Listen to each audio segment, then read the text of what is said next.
Go to that Medibank story where the board and management came through its annual meeting in Melbourne today pretty much unscathed. Our business editor Ross Greenwood is with me. Ross, are the true victims of this situation, the customers of Medibank, ever likely to get reasonable compensation from the company? This is a really serious doubt, I'd suggest to you, Kieran, because the interesting part about this, the government has got its own Office of Information Security, basically, that really oversees these things. But what I've discovered today is that there was an Optus hack back in 2019 where data was stolen. That still hasn't been settled. Now, the more recent Optus hack, well, that hasn't even started. And also then you've got this giant one, the biggest hack that Australia's ever seen. And as you point out, really the board and management came through today's annual meeting, well, without a scratch. It was fascinating to watch this because there were more than 20 people who questioned the board today. The chairman, Mike Wilkins, who's a veteran of these things, the chairman of QBE as well, but also the former boss of IAG. And you might even remember Mike Wilkins from his role as the interim chief executive at the AMP when it went through its drama, when it lost its chair and also its chief executive during the Hayne Royal Commission. Well, it was interesting today because, well, the pay deals for executives just went through. All of the boards were reappointed without, in fact, with a ringing endorsement from shareholders. Afterwards, Medibank held a press conference. Mike Wilkins spoke at this. Here's a little of what he had to say about an external review. The external review has been commissioned by the board.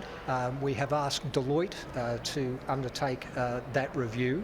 It will take several months. We will not be actually putting a timeline on when we want them to report because we want it to be as comprehensive as it can be. It will look to how this event occurred. It will look to what the ramifications of the event may have been, what consequences may flow, and how we may actually learn from the event to better protect our customers and our organisation into the future. And Kieran, that was a masterclass in crisis management.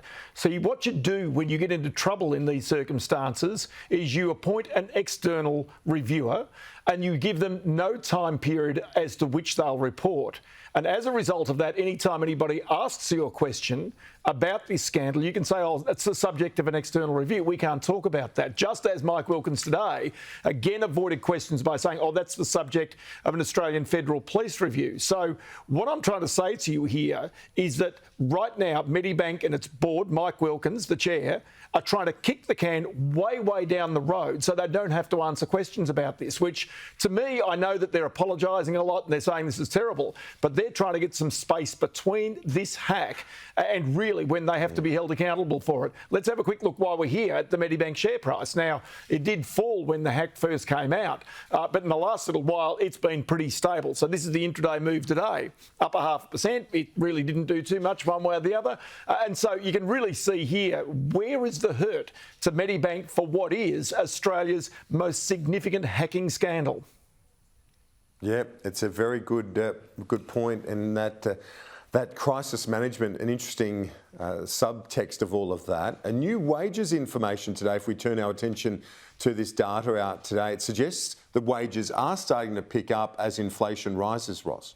So this is the fastest quarterly rise in wages that Australia has seen for more than 10 years. But of course, it's still playing catch up with inflation. It is expected at some point inflation will fall, these wages will keep rising. And in fact, at some point in the future that Australians could see real wage rises. But just to give you a little hint here, the red line here, the middle line, if you like, is wages growth, the actual wages growth, where the wage index in the last quarter was up by 3.1% on an annual basis.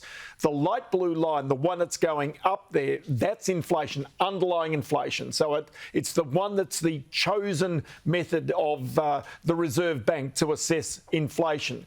The one that's going down basically is the difference between the two, real wages. Real wages, you can see, are going down. And this is the reason why you're going to see more calls from unions and no doubt a lot of Labor politicians about why more real wages increases are needed in Australia. That's the justification pretty much in one chart there. Yep, it's pretty stark. Ross, thanks.